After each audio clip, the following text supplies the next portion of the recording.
Next students हमारे पास topic है black body radiation. It is not black radiation, it is black body radiation. अब अगर एक black body की बात की जाए तो a perfect black body is that which is an ideal absorber of the radiation as well as it is an ideal radiator of the radiation. मतलब कहने से मुराद, अगर एक ऑब्जेक्ट जो है वो ब्लैक बॉडी के तौर पे हम उसको जो है वो यूज कर रहे हैं, तो उस ऑब्जेक्ट के अंदर ये एबिलिटी होनी चाहिए कि उसके ऊपर जितनी भी रेडिएशंस हम इंसिडेंट करें वो सारी की सारी रेडिएशंस एब्जॉर्ब करे, और फिर जब सूटेबल कंडीशंस हों तो उनके करस्पॉन्डिंग जब एक्सटर्नल टेम्परेचर जो है और उस ब्लैक बॉडी का टेम्परेचर के दरमियान डिफरेंस हो तो वो सारी की सारी रेडिएशंस जो उसने एब्जॉर्ब की थी वो सारी की सारी रेडिएशंस एमिट भी कर दे। तो परफेक्ट ब्लैक बॉडी या आइडियल ब्लैक बॉडी जो है उसके पास ये दोनों प्रॉपर्टीज होती हैं। सो अगर हम ब्लैक बॉडी के बारे में फर्दर की पॉइंट्स देखें तो next is absorption coefficient of the perfect black body is always 1। मतलब इसका है कि ब्लैक बॉडी जो है उसके ऊपर जितनी भी रेडिएशन हम इंसिडेंट करेंगे वो सारी की सारी एब्जॉर्ब कर लेगी। नेक्स्ट पॉइंट है at low temperatures black body emits longer radiations of longer wavelength. Low temperatures पे जो रेडिएशन एमिट होंगी उनकी वेवलेंथ लॉन्गर होगी। वेवलेंथ लॉन्गर से मुराद होगा फ्रीक्वेंसी स्मॉलर होगी, क्योंकि हमारे पास वेवलेंथ का रिलेशन फ्रीक्वेंसी के साथ इनवर्स है। तो अगर हमें एमसीक्यू में इस तरह से पूछ ले कि लो टेम्परेचर पे कौन सी फ्रीक्वेंसीज वाली रेडिएशन एमिट होती हैं, तो वेवलेंथ लॉन्गर होती है लो फ्रीक्वेंसीज लो टेम्परेचर्स पे, और फ्रीक्वेंसी की वैल्यू जो है हमारे पास वो शॉर्टर होगी, स्मॉलर होगी। नेक्स्ट अगर ह्यूमन बॉडी की बात की जाए तो ह्यूमन बॉडी का टेम्परेचर चूंकि 37 डिग्री सेल्सियस होता है अप्रॉक्सीमेटली, तो स्टूडेंट्स ह्यूमन बॉडी और रूम टेम्परेचर हमें पता है इससे आमतौर पे कम 25 डिग्री सेल्सियस लिया जाता है। तो इसके करस्पॉन्डिंग ह्यूमन बॉडी जब रेडिएशन एमिट करती है इलेक्ट्रोमैग्नेटिक रेडिएशन स्पेक्ट्रम में फॉल करती हैं इंफ्रारेड रीजन के अंदर, और वेवलेंथ की वैल्यू टिपिकली 9.35 माइक्रोमीटर होती है। ये भी एमसीक्यू वाइज याद कीजिएगा। नेक्स्ट ब्लैक बॉडी रेडिएशन के बारे में लूमर और प्रिंगशेम इन्होंने जो एक्सपेरिमेंट किया था उस एक्सपेरिमेंट के चंद एक फैक्ट्स और उनके रिजल्ट्स डिस्कस कर लेते हैं। लूमर और प्रिंगशेम जो एक्सपेरिमेंट था उसमें उन्होंने ब्लैक बॉडी रेडिएशन से एमिट होने वाली जो रेडिएशंस थी उनका स्पेक्ट्रम जो है उसको प्लॉट करने की कोशिश की थी, और ग्राफ प्लॉट किया गया था इंटेंसिटी वर्सेस वेवलेंथ। तो ग्राफ जो प्लॉट किया गया था वो ग्राफ हमारे पास यहाँ पे 3-4 डिफरेंट टेम्परेचर पे मौजूद है। इन सारे टेम्परेचर्स के ऊपर ग्राफ की अगर ओवरऑल शेप देखी जाए तो ग्राफ क्या है, एक कर्व आ रही है। ग्राफ सारे के सारे शेप मिलती जुलती है। फर्क क्या आ रहा है सारे ग्राफ्स में कि peak value of the graph जो है वो थोड़ा ऊपर नीचे शिफ्ट हो रही है। बाकी इस वाले ग्राफ से रिलेटेड हमारे पास इंटरेस्टिंग फैक्ट्स थे, जो इंटरेस्टिंग रिजल्ट्स आए थे वो हमारे पास यहाँ पे मौजूद हैं। First one is at a given temperature energy is not uniformly distributed. So ये भी एमसीक्यू में पूछा जा सकता है कि ब्लैक बॉडी रेडिएशन से जो हमारे पास रेडिएशन स्पेक्ट्रम आता है उसमें एनर्जी जो है वो कैसे डिस्ट्रीब्यूटेड होती है। It is non uniform distribution.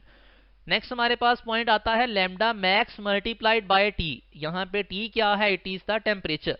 Lambda max multiplied by T is equals to Wien's constant, और उसकी वैल्यू हमारे पास होती है 2.9 इंटू 10 टू रेज पावर -3। अब इस लैम्डा मैक्स का मतलब है lambda max is the wavelength corresponding to the maximum intensity. For example अगर मैं इस ग्राफ की बात करूं जो कि T is equals to 1650 kelvin पे प्लॉट किया गया है, इस ग्राफ का पीक वाला पॉइंट है ये वाला। इस पीक पॉइंट के बिल्कुल नीचे यहाँ पे जो भी लैम्डा की वैल्यू होगी उस लैम्डा की वैल्यू को मैं नाम दूंगा इट इज लैम्डा मैक्स। इसका मतलब ये नहीं है कि ये वेवलेंथ की मैक्सिमम वैल्यू है, इसका मतलब है कि it is that wavelength corresponding to which intensity is maximum. क्योंकि इस ग्राफ के अंदर वेवलेंथ तो फर्दर भी हमारे पास इस वैल्यू से ज्यादा वैल्यूज भी इस डायरेक्शन में मौजूद हैं, लेकिन इस लैम्डा मैक्स का मतलब है it is the wavelength corresponding to maximum intensity. तो सेकंड हमारे पास जो रिजल्ट आया था दैट वाज कि मैक्सिमम वेवलेंथ और टेम्परेचर की प्रोडक्ट जो थी दैट वाज कांस्टेंट। उस कांस्टेंट का नाम वेन कांस्टेंट है। अब इस रिलेशन से रिलेटेड भी हमें न्यूमेरिकल टाइप एमसीक्यू पूछे जा सकते हैं।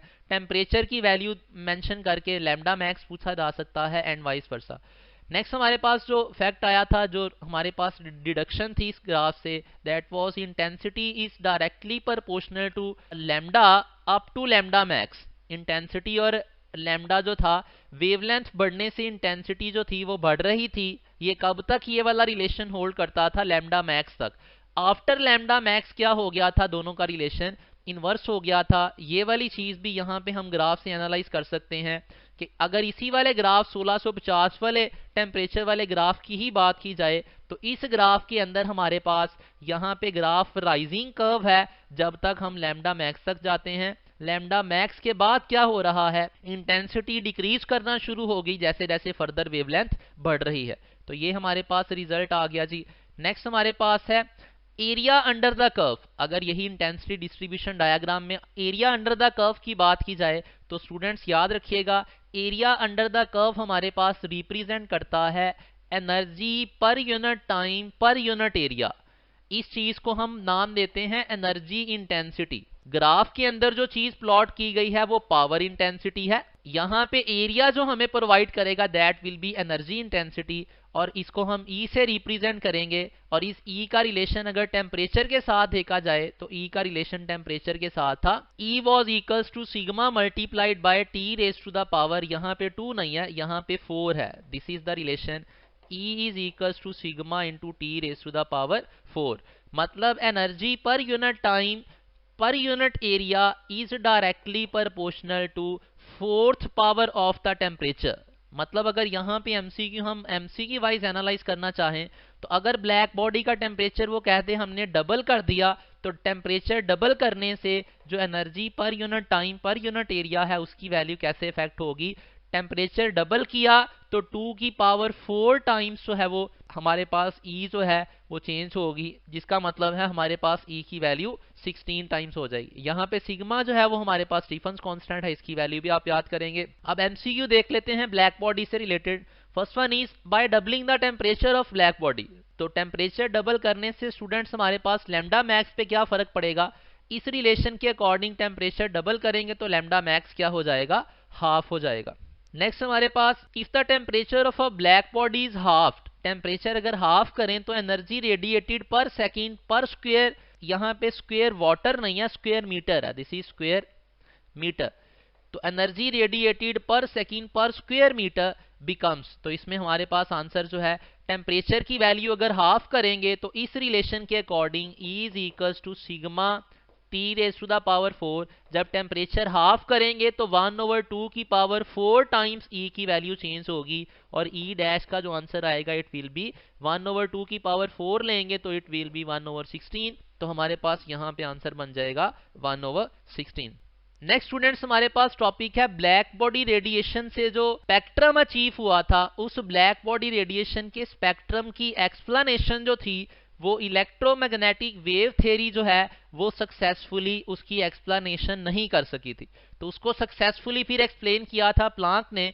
हमारे पास इसको डिस्कस कर लेते हैं, प्लांक्स की अजम्पशन क्या थी और उसने क्या क्या फिर फाइनल रिजल्ट्स बनाए। First point is energy from a black body is radiated in the form of discrete packets, जिसको प्लांक ने नाम दिया था क्वांटास का। तो उसने कहा था एनर्जी जो है वो एमिट होती है in the form of a small packets, जिनको उसने क्वांटास बोला था, rather than as a continuous wave. Secondly उसने बोला था each quanta possesses a particular frequency F and a particular energy, जिस फ्रीक्वेंसी और एनर्जी का जो रिलेशन था that was E is equals to HF, ये प्लांक ने रिलेशन दिया था। और यहां से हमारे पास एनर्जी का और फ्रीक्वेंसी का रिलेशन था, energy was directly proportional to F। Students यहाँ पे ये भी याद रखिएगा, प्रीवियसली जो हमने फॉर्मूला लिखा था E is equals to sigma T raise to the power 4, उस फॉर्मूला में ये E एनर्जी नहीं थी, ये एनर्जी पर यूनिट टाइम पर यूनिट एरिया थी। लेकिन यहाँ पे ये वाला E जो है इट इज एनर्जी। और प्लांक्स कांस्टेंट की वैल्यू की अगर बात की जाए it is 6.63 into 10 to raise power -34 joule into second. यहाँ पे ये हमारे पास प्लांक कांस्टेंट की वैल्यू। और सेकंड पॉइंट अगर प्लांक्स कांस्टेंट के बारे में एमसीक्यू वाइज देखा जाए तो याद रखिएगा प्लांक्स कांस्टेंट है same units as that of angular momentum. अब आइंस्टाइन ने एक्सटेंड किया था प्लांक्स का आइडिया और उसने पोस्टुलेट किया था दैट टाइनी पार्टिकल्स और bundles of energy are integral part of the radiation and can not be सब डिवाइडेड।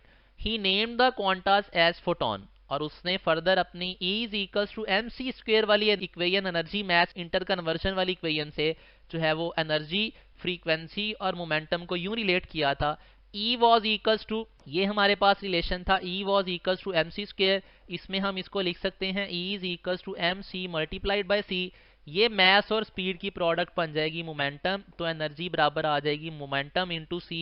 यहां से हमारे पास एनर्जी का रिलेशन मोमेंटम के साथ आ गया। इसी में अगर हम E इज इक्वल्स टू, हम इसको एक्सप्रेस फर्दर करें तो हमारे पास E आ जाएगा hc ओवर लैम्डा, यहाँ पे हमारे पास एनर्जी और वेवलेंथ का रिलेशन बन गया।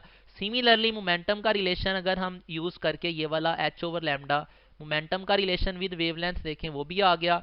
तो इन शॉर्ट हमारे पास एनर्जी, फ्रीक्वेंसी और मोमेंटम आपस में डायरेक्टली प्रोपोर्शनल थे, और हमारे पास ये सारी चीजें वेवलेंथ के इनवर्सली प्रोपोर्शनल थी।